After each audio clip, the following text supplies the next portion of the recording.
my dear student, colleagues, and all the viewers who are watching this program live from Facebook page Physics Adda. I'd like to welcome you all in our International Physics webinar, and I'm happy to share with you all that today it's our 33rd Physics webinar. So good evening to all here in Bangladesh, and good afternoon all those who are watching this program live from UK. Hope you are well and safe from corona pandemic, and all we know that we are living in a corona pandemic situation, and it's a very bad situation. We are trying to adjust ourselves in the new normal situation. All the institutions have been shut down due to the corona pandemic since March 2020. So we are trying ourselves to continue our academic program in online program.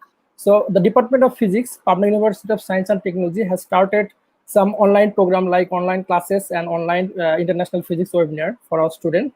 And I'm happy to share with you all that we have already completed our 32nd physics webinar, and today is our 33rd.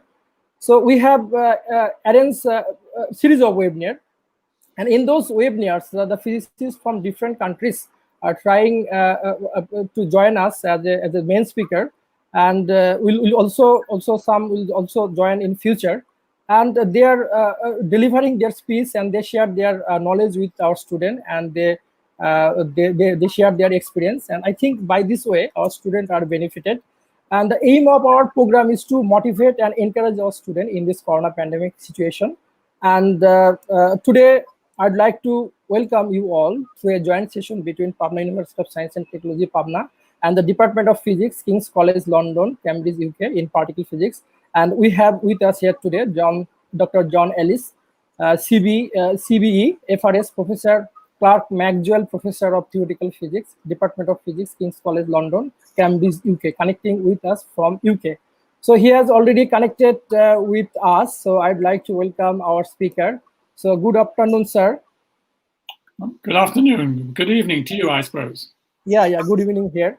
And we are very glad to host you, sir. And I'm like to say thanks on the behalf of the Department of Physics, Pabna Universities and Science and Technology, because you accepted our invitation for our student.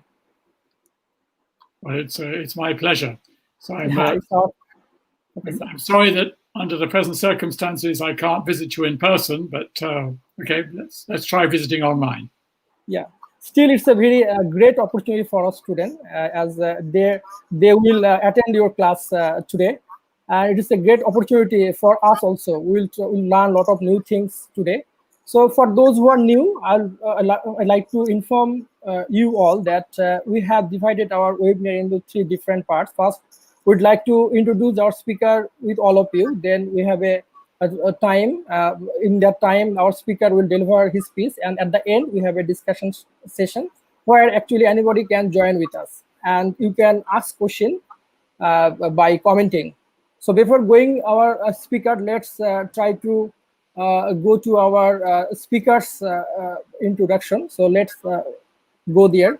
So I think all of you have come to know that the title of our today's webinar is the Perspective in Particle Physics, and our today's speaker is Dr. John Ellis, CBE, FRS Professor, and Clerk, Maxwell Professor of Theoretical Physics, Department of Physics, King's College London, Cambridge, UK.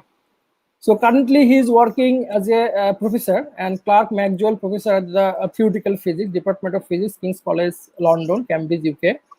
So if we see from the Wikipedia, we can see that after completing his secondary education at the Highgate School, he attended King's College, Cambridge, earning his PhD in Theoretical High Energy Physics, Particle Physics in 1971. After brief postdoc position at SLAC and Caltech, he went to CERN and has held an indefinite contract there since 1978. He was awarded Maxwell Medal and the Paul Dirac Prize by the Institute of Physics in 1982 and 2005 respectively, and is an elected fellow of the Royal Society of London since 1985 and of the Institute of Physics since 1991. He was awarded an honorary doctorate from the University of Southampton and twice won the first prize in the Gravity Research Foundation essay competition. He is also honorary doctor at Uppsala University. Ellis' activities at CERN are wide-ranging. He was twice deputy division leader for the theory TH division and served as a division leader for 1988 to 1994. He was a founding member of the LEPC and of the LACC. Currently, he is chair of the committee to investigate physics opportunity for future proton accelerator and is a member of the extended CLIC, Compact Linear Collider Steering Committee. Ellis was appointed Commander of the Order of the British Empire, CBE, in the 2012 birthday honors for service to science and technology. Research interest. John's primary research is in particle physics beyond the standard model, but he also stray into related areas of high energy astrophysics and cosmology. Within particle physics, he is particularly interested in prediction of collider experiment and the interaction of their results, and his interests in astrophysics and cosmology include dark matter and strategies to detect it, as well as dark energy and cosmological inflation. Much of his research concerned supersymmetry, which he considers to be one of the most promising possible extension of the standard model. And he is actively working on searches for supersymmetric particle at the LHC, Large Hadron Collider, and as astrophysical dark matter. He is also interested in models of quantum gravity, particularly those derived from the string theory, and looking for possible experimental probes of such models, either in accelerator experiment or in the high energy astrophysics and cosmology. So he also is a member of the Higgs Center for the Theoretical Physics honorary position, and you can see his latest publication, and this is the Wikipedia. And so thanks all.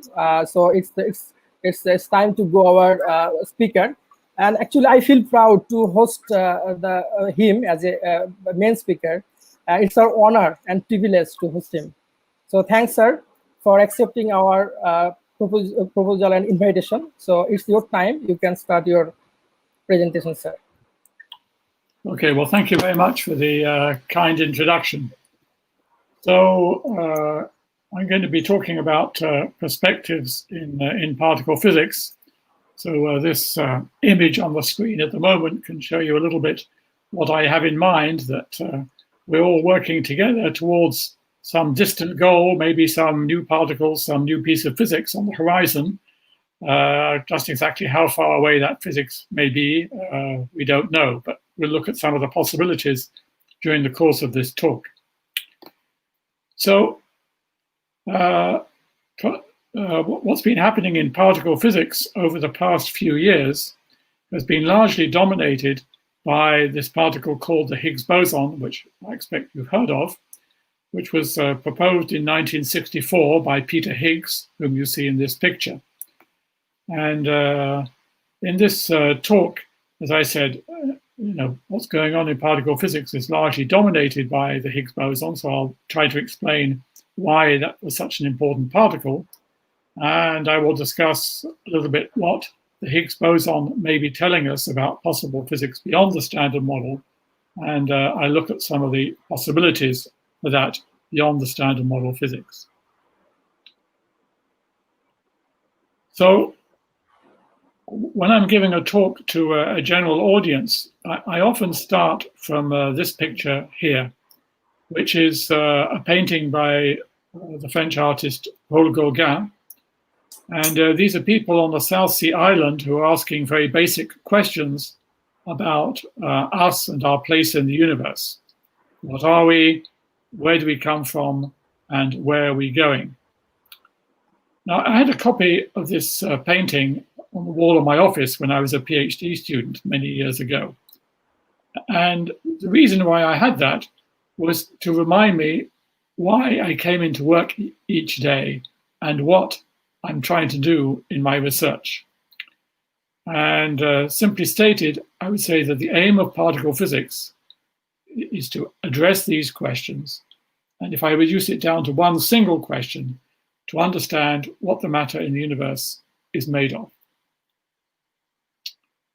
So let's just remind ourselves about what we know about the evolution of the universe.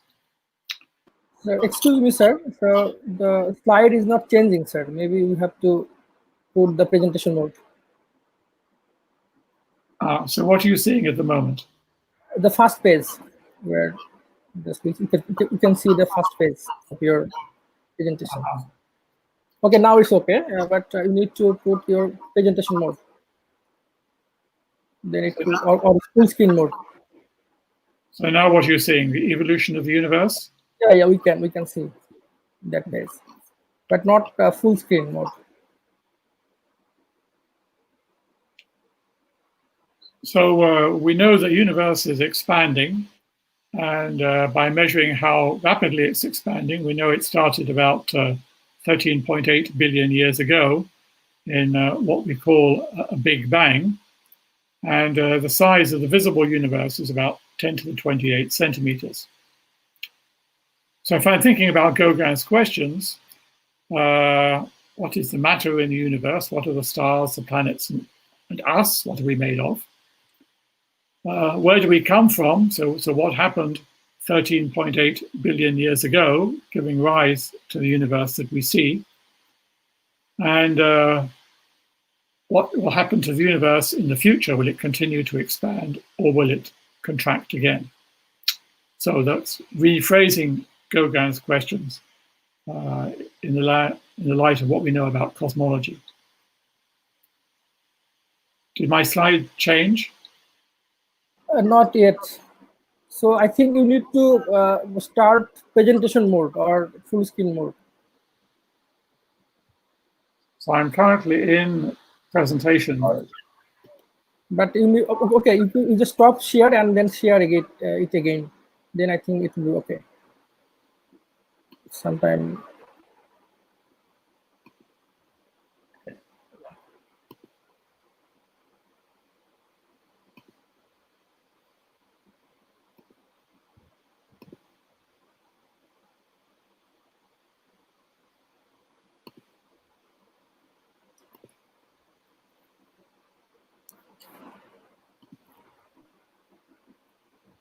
So you're now seeing Gauguin's questions in the language of particle physics?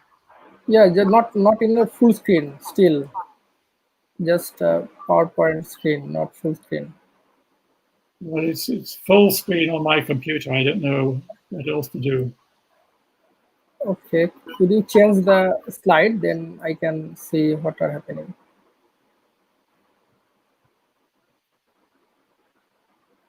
Okay, now there is the maybe problem. The slide is not changing. Okay, you can share from your enter screen. So you may share with application window. So you can share with enter screen. Stop the share, and choose the enter screen. Then I think it will be okay.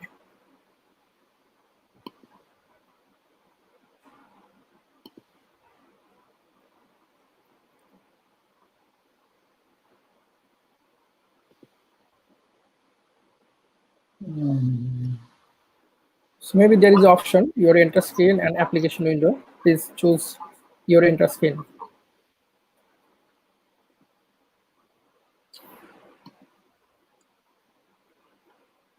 Okay, so now I'm sharing.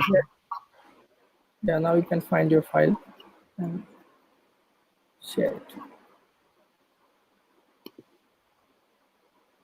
Yeah, now it's okay. Completely okay. So thank you, sir. Okay. So I now want to talk about Gauguin's questions in the language of particle physics. So one of the questions is, what is matter made of? And one very important aspect of that is, why do things weigh? We know that pieces of matter have masses. Where do those masses originate from? And that's a question which was to a large extent answered by Peter Higgs in the picture that I had on the first slide. I talked about the matter in the universe. Where do we come from? What is the origin of that matter? In fact, in addition to the matter that we're made of and the stars, astronomers tell us there's also invisible dark matter. In fact, there's more dark matter than visible matter. So what is that dark matter that fills the universe? Where do we come from? Where are we going? How does the universe evolve? Well, we know it evolves according to the laws of Einstein's theory of gravity. But in those laws, you have to insert, in those equations, you have to insert the right sort of matter, the right sort of particles. The universe, we know, is very old, is very big. How come it's so big and old? And of course, the third Gauguin question, what is the future of the universe? So, as I was saying a few moments ago, the job of us particle physicists is at least to ask these questions and hopefully provide some of the answers. So Peter Higgs, whom you saw on the first slide, provided an answer to the first of those questions. Why do things weigh? But the other questions on this slide require additional physics beyond the physics that we know. And in the later part of the lecture, I will discuss at least what some of those pieces of new physics might be and how we might look for them. And many of those searches for new physics will involve the Large Hadron Collider, the LHC at CERN, the biggest accelerator here, which I will discuss in a moment. So let's go back to this distance scale, which goes all the way from the universe today, 10 to the 28 centimeters, through the size of the solar system, distance between the Earth and the Sun, the size of an atom, the size of a proton, and 10 to the minus 32 centimeters, that's the relevant scale at the moment of the Big Bang. So here we have two typical people, actually Albert Einstein and his kid sister, about halfway along this logarithmic scale. And we know a fair amount about what they're made of. We know they're made of molecules. The molecules are made of atoms. Those atoms had nuclei with clouds of electrons around them. The nuclei were made of things called protons and neutrons. And inside those protons and neutrons are more fundamental objects called quarks. So at present, as far as we know, the most fundamental constituents of matter are electrons, quarks, and related particles.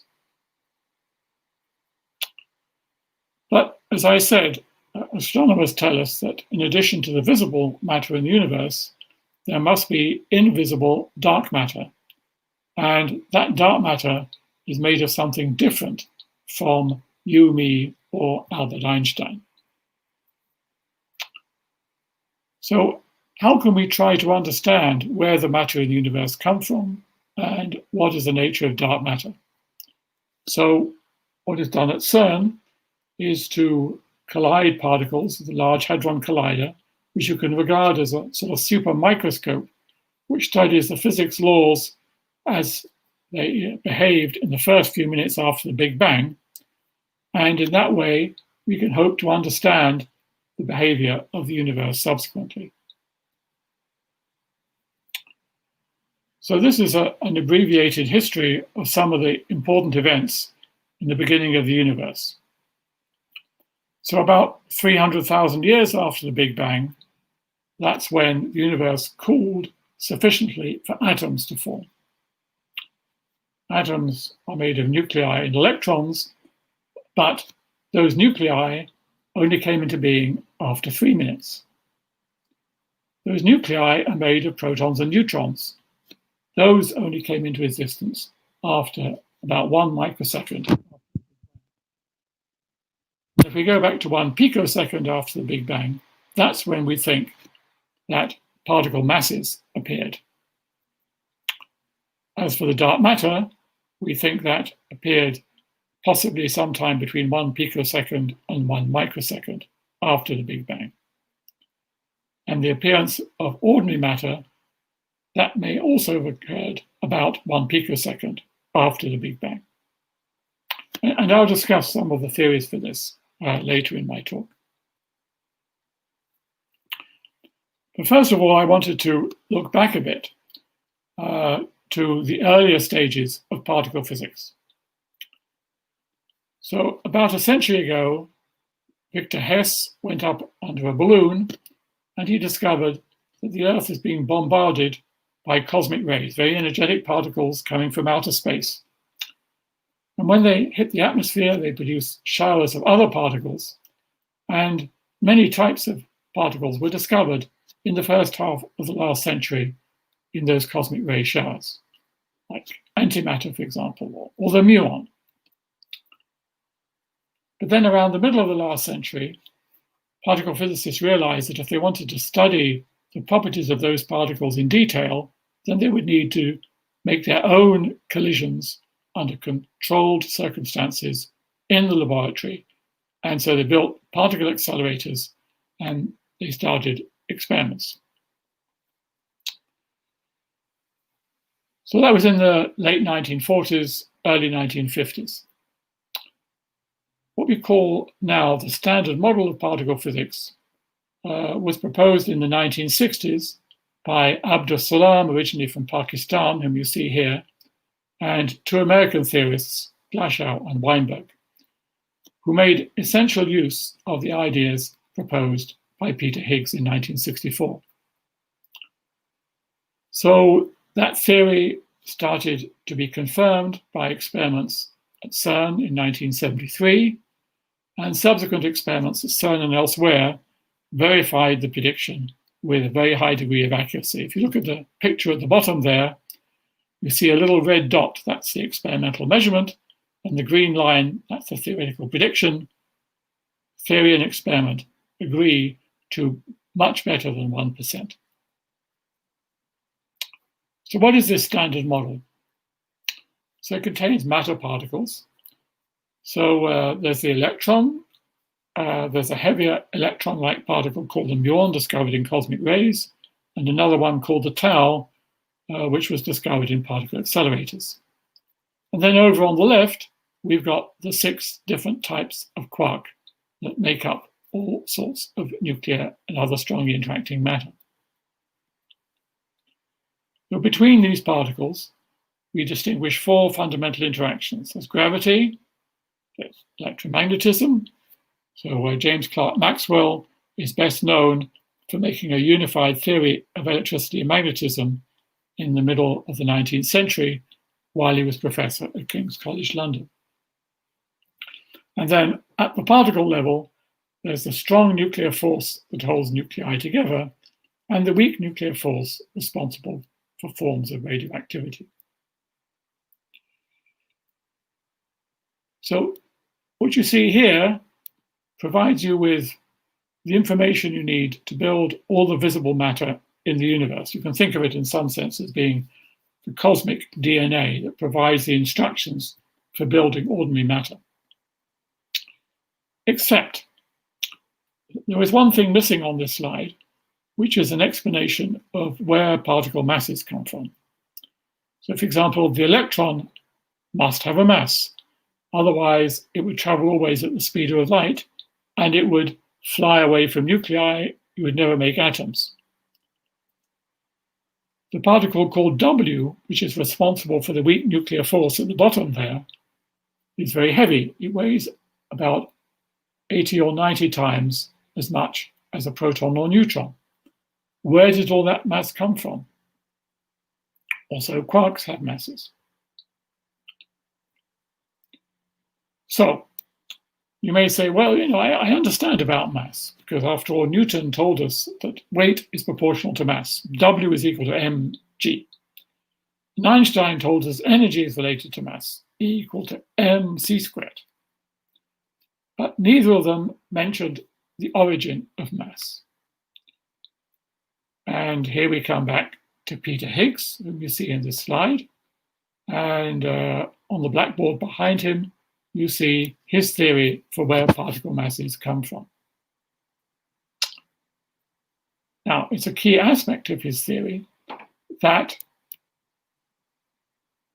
evidence for this theory for the origin of particle masses could come from discovering an associated particle called the Higgs boson.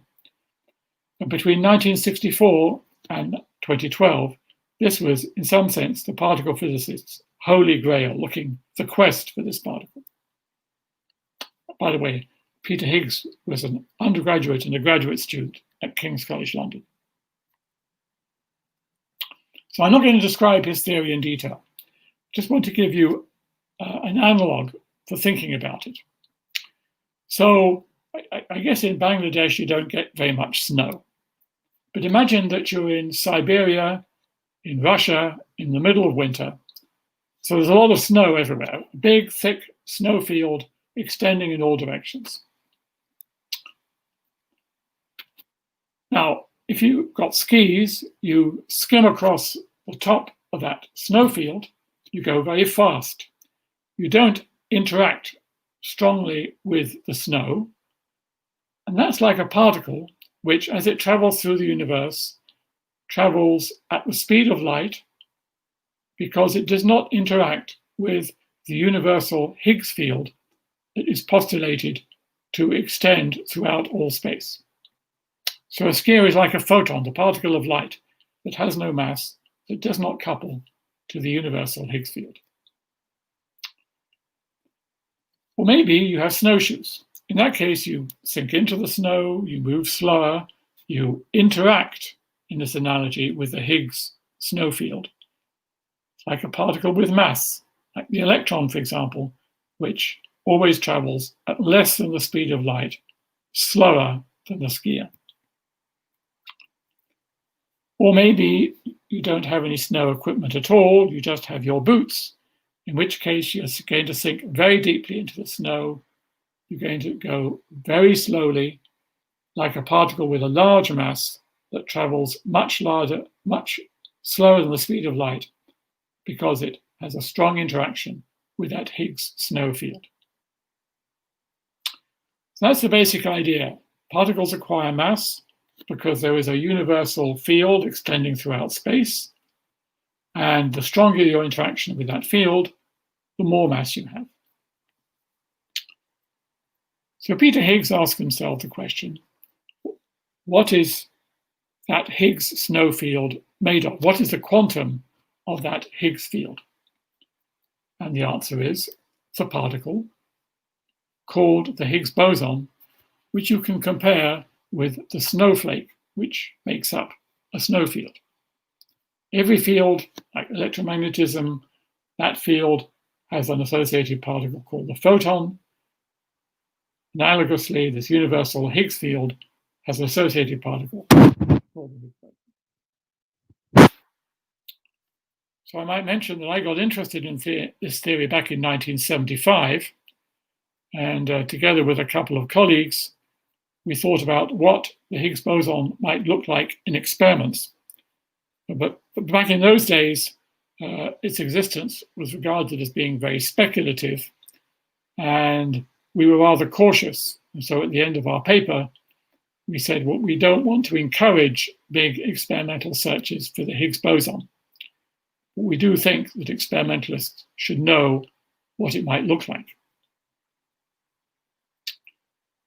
Well, the experimentalists took the idea of the Higgs boson very seriously, and CERN built the Large Hadron Collider, the LHC at CERN, which is in a tunnel about 100 meters underground. It's got a circumference of 27 kilometers. You can see how big it is by comparing it with the Geneva airport on the right-hand side. If you go down in the tunnel of the LHC 100 meters underground, you find a string of magnets.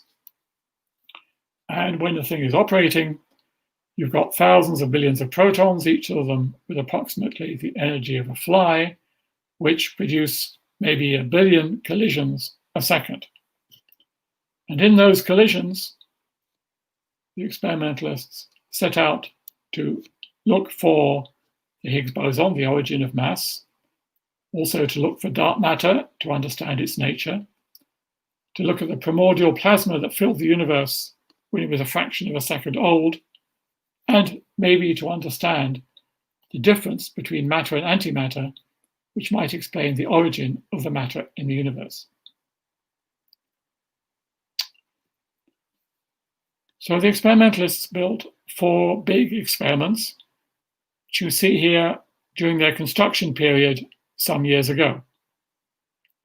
So top right, we have ATLAS, bottom left, we have CMS. experiments designed to look for the Higgs boson and to search for dark matter. Top left, we have Ellis, which is looking for the primordial cosmic plasma, and bottom right, LHCb, that looks for matter-antimatter difference. Now, I should say that although these experiments are done at CERN, they're not done just by CERN. They're done by literally thousands of scientists from around the world. And this world map illustrates where these scientists' home countries are. So there's a lot from Europe, dark blue, others from big international countries like US and Russia in green, countries like India, Pakistan, and nowadays we also have a few scientists from Bangladesh.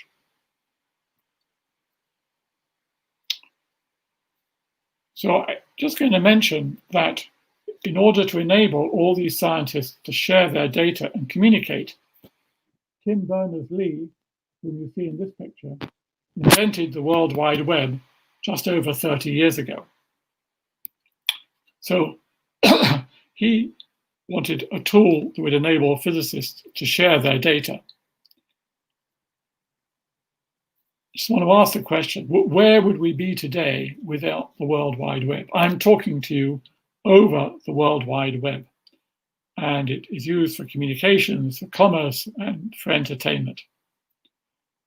So we owe a lot to Tim Berners-Lee, particularly in the time of COVID, and I'll come back to that if I have time at the end of my talk. But first, I want to talk about the discovery of the Higgs boson, which occurred in 2012. So I think it's fair to say that in the world particle physics community, there was mass Higgsteria when the discovery of a new particle was announced by the ATLAS and CMS collaborations. So here's a computer image from ATLAS. So you see a computer drawing of their detector. You see curved yellow lines, which are the tracks of charged particles produced in a collision. And you see 2, 3, 4 very straight red lines, which are tracks of very energetic particles, muons, produced in the collision. And these muons could be the result of a Higgs boson being produced and decayed. Here's a different type of event from the CMS collaboration. So again, you see the curved orange tracks, charged particles, and you see 2 red lines with no attached charged tracks. So these are probably photons, particles of light, which could come also from the decay of a Higgs boson, something that we calculated back in 1975. So on July the 4th, 2012, the ATLAS and CMS experiments announced that they had discovered a new particle, as evidenced by those pictures that I just showed you.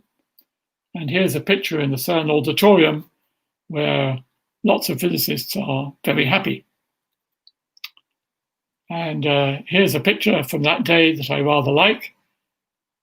On the right-hand side, you see Peter Higgs, who said he thought he would never live to see the day when the Higgs boson was discovered. And in the middle, you see François Englert, who proposed a very similar theory to Peter Higgs, although he didn't explicitly talk about the Higgs boson. And then the lady whose face I've just circled is Fabiola Gianotti, who announced the discovery for ATLAS on that day, and she's now the Director General of CERN, just going to prove that there is no glass ceiling in particle physics. Okay, so ATLAS and CMS discovered a new particle, but is that really the piece that completes the particle jigsaw puzzle? It's a little bit like you've been doing this jigsaw puzzle for 100 years, and there's this piece missing, and you discover a piece of cardboard in the back of the sofa, but is it really the missing piece, the Higgs boson, or maybe some imposter? So this is something that I set out to analyze with my then PhD student, Tivong Yu. So the Higgs boson is supposed to be responsible for particle masses. That means that it should couple to other particles proportional to their mass. And here we did a check that indeed the couplings of the Higgs boson to other particles were proportional to mass. So the theory is the red line, the dashed line is our fit, and you see they agree. So Peter Higgs could be happy. Subsequently, this type of analysis has been done with more data and much more professionally by the Atlas and CMS collaborations. And here again, you see in their joint analysis that the theory, represented here by the dotted blue line, agrees very well with the fit, represented by the solid red line. So data are certainly consistent with this new particle being the Higgs boson. So Peter Higgs and François Englert shared the Nobel Prize in 2013. And the Nobel Prize Foundation said in their citation, "Today we believe that beyond any reasonable doubt, it, namely the new particle, is a Higgs boson." And my student and I were very proud because that quotation was taken from our paper. So the discovery of the Higgs boson was a big deal. Without it, there would be no atoms, electrons would be massless and would escape from nuclei at the speed of light. In fact, there wouldn't be any heavy nuclei. Weak interactions would not be weak. Life would be impossible. Everything would be radioactive. So the existence of the Higgs boson is a big deal. So what next? What might there be beyond the Higgs boson, beyond the standard model? So here I take my cue from James Bond. So I make a few changes. Also with the lady villain of the movie, If You Know the World Is Not Enough, I change the title of the movie. I say the standard model is not enough. And following James Bond, I give you 007 reasons for thinking there must be physics beyond the standard model. The first reason is that, according to the standard model, empty space is unstable. And I'll explain this in just a moment. As I already mentioned, most of the matter in the universe is invisible dark matter. What is it? We don't know, we're looking for it. What is the origin of the matter in the universe? The Higgs can give masses to particles, but what explains their sizes? Neutrinos I haven't talked about. They have many properties which are very puzzling. We have a theory for how the universe got to be so big and old called inflation, but that is not explained by the standard model. And eventually, we want to make a quantum theory of gravity. So I could go on, but these, I think, are plenty of reasons for thinking that the standard model is not enough. And many of these issues are being attacked by experiments at the LHC, as I will now discuss. So first of all, this point about the instability of the universe, the instability of empty space. So in this picture, you have to imagine that the horizontal axis is the value of this universal Higgs field. So we're over there on the left-hand side, represented by that red dot, with a relatively small value of the Higgs field. as you increase the value of the Higgs field, if you increase the depth of the snow field filling the universe, the energy goes up for a while. But then, according to standard model calculations, it turns around and goes down again. And over on the right-hand side, you have a new state with a much denser value of the Higgs field, which energetically is preferred. And if we live there, then the universe would collapse. So you might say, well, no, we're on the left. We don't have to worry about that big crunch. But there's a problem created by quantum mechanics. According to quantum mechanics, the value of the Higgs field fluctuates.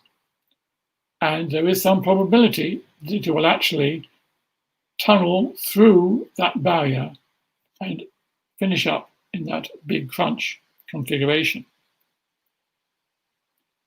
In fact, the problem is even worse than that, because back in the early universe, when it was very hot and dense, those fluctuations would have been much bigger, and most of the universe would have fluctuated over the barrier and into the big crunch. So there's a problem to understand why we are where we are over on the left-hand side. So one solution to that problem is to say, well, there has to be something which prevents that barrier from turning down. Maybe there's an infinite barrier, which is what would happen in a theory called supersymmetry that I will discuss in a moment.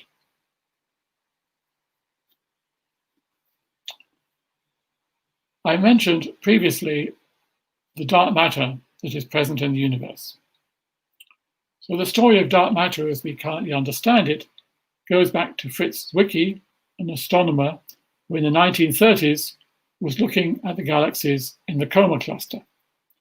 And he observed that the galaxies were moving too quickly. If you count up the gravitational field generated by the visible galaxies, it's not enough to hold all those galaxies together. They're moving too quickly. They should be flying apart, but they're not. So he postulated that there must be a stronger gravitational field than that provided by the visible matter, something that he called dark matter. So that was the 1930s. People didn't pay a lot of attention until the 1970s, when the astronomer Vera Rubin made similar observations of stars rotating around galaxies. And she found those stars also orbit the galaxies too quickly. Her observations also required a stronger gravitational field than that provided by the visible matter. She also provided strong evidence for dark matter, and it was following her work that I think astronomers and eventually particle physicists became convinced that this dark matter had to be real. So here's just one picture of the velocities of stars going around one particular galaxy. So on this picture, the galaxy is not so big. It's that little blob in the bottom left-hand corner. But what you see is that the velocities of the stars are more or less constant, going out to very large radii, much larger than the visible galaxy. So if you just add up the stuff in the visible galaxy, you would expect the velocities to go down, like that curve marked stellar disk in this plot. To explain the flat rotation curve, you will need additional dark matter, the so-called dark halo in this image. So what is this dark matter? It's possible, not for sure, but it's certainly possible that it's made of unknown particles. None of the standard model particles could provide the dark matter, but maybe there are additional particles which could. And experiments at the LHC are looking for production of those particles. One theory for what those new particles might be is so-called supersymmetric particles. So according to supersymmetry, every known type of particle has a partner which is heavier and which has the same internal properties, like electric charge, for example, although it would be spinning on its axis in a different way from regular particles. And the lightest of those supersymmetric particles could be the dark matter. So here is a chart of the particles in the minimal supersymmetric extension of the standard model. So the standard particles are over on the left, supersymmetric particles are over on the right.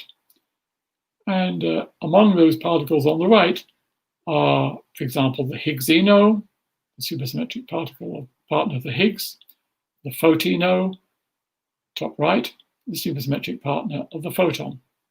And those are examples of particles that could make up the dark matter.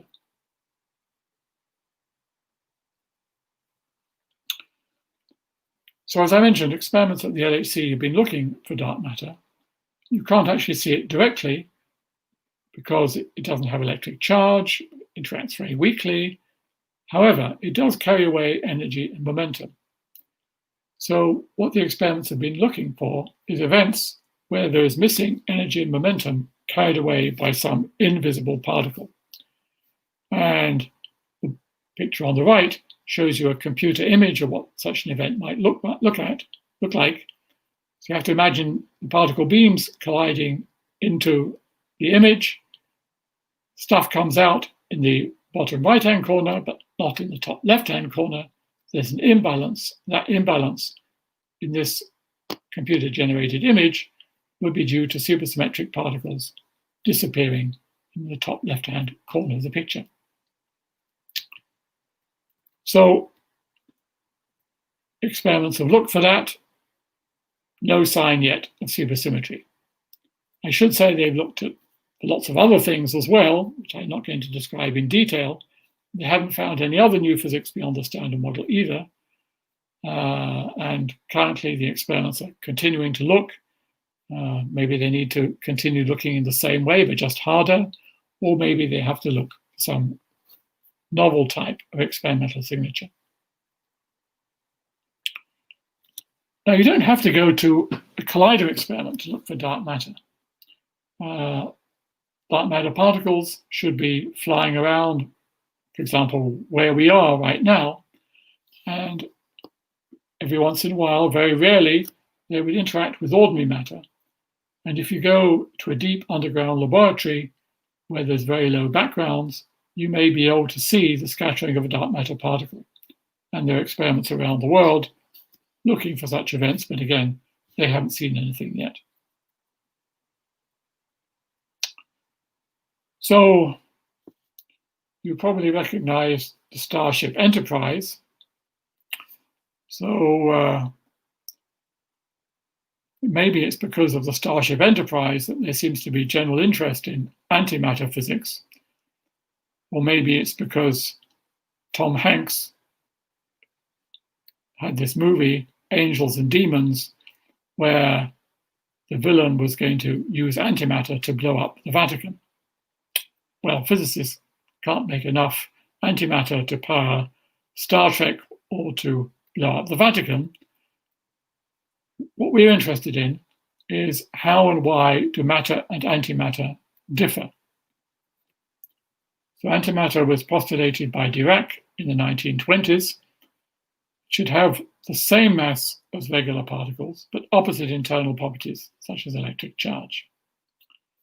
And it was discovered in the cosmic rays in the 1930s. Subsequently, it's being studied in accelerators, and it's used in medicine as a technique for medical diagnosis called positron emission tomography, which uses antimatter. Now, Dirac thought that matter and antimatter would be exactly equal and opposite, but experiments show that's not quite the case. And maybe that small difference between matter and antimatter could explain why there's matter in the universe today, but not antimatter. And there are experiments at the LHC and elsewhere trying to make this connection between the matter-antimatter difference and the origin of the matter in the universe. We also like to mention this guy, Albert Einstein, again. So this is a picture when he was a little bit older than the first picture, but still a kid. He looks a little bit sad, maybe because he had this dream of unifying the fundamental interactions in a quantum theory of gravity, but he never succeeded. But one of the ideas that he worked with was the idea that there might be additional dimensions of space, and that's an idea which is very popular nowadays as well. So according to some theory, gravity may become strong in extra dimensions. That strong gravity may create black holes that could be produced at the LHC. I don't believe this theory, but it's possible. Now, some people got worried about this theory because they thought, well, maybe those black holes are going to eat up the entire Earth. But you should remember that these particles are incredibly small, and they vanish instantly, and there's no way they could be dangerous because those cosmic rays that have been bombarding the Earth for billions of years haven't destroyed the planet. But it would be very exciting if we could find them, because then maybe we could test our quantum theory of gravity. So this is a chart that was produced by The Economist magazine a few years ago, which shows the years from proposal of new particles to discovery. And in the case of the Higgs boson, that was 48 years, which gave time for Peter Higgs to change from this to this. And I think this slide warns us that much as we love physics beyond the standard model, it may be a long time before we eventually discover what it is. So that pretty much brings me to the end of what I wanted to say, except that I'd just like to return to this theme of the World Wide Web and COVID-19. So we use the World Wide Web for communication, news, scientific results, video conferences like this one, Skype conversations. Social networks depend on the World Wide Web. It's used for business, home working, online shopping, entertainment, films. So I think we should all be thankful to Tim Berners-Lee for making all this possible during the COVID-19 shutdown. So during the COVID-19 period, CERN has been doing what it can to support the fight against COVID by lending computing facilities, by designing cheap, efficient ventilators, and by supporting the local community and working in collaboration with the World Health Organization. As far as computing is concerned, I might mention that CERN was previously contributing to a project to analyze protein structure called folding at home, and the worldwide computing grid developed to analyze LHC data. Some of it was lent to this effort, and in fact, computing resources from the LHC were among the top 10 worldwide contributors to this folding at home exercise. So what of the future? Well, we plan to continue operating the LHC for 15, maybe 20 years, and increase the amount of data that we currently have by a factor of 20. So maybe we will see those supersymmetric particles. Beyond that, we're thinking in particular about possible future circular colliders, colliders with protons, colliders with electrons and positrons, to probe energies beyond the LHC. So that really is the end of my talk. I hope I've convinced you that the LHC is not only the world's most powerful microscope, looking deep inside the structure of matter, but is also, in some sense, a telescope which addresses Gauguin's questions like, where do we come from and where are we going? Thank you. So thank you, sir, for your wonderful presentation. So I have found some question in our Facebook comments. So if you allow us, we can start our discussion session. Okay, sir. So the first question, sir, what your take on the strong CP problem? Right.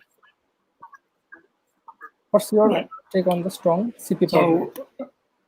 So CP is one aspect of this matter-antimatter asymmetry that I was talking about earlier on. And we know that that symmetry is violated by the weak interactions. So that's weak CP violation. In principle, it could also be violated by the strong interactions.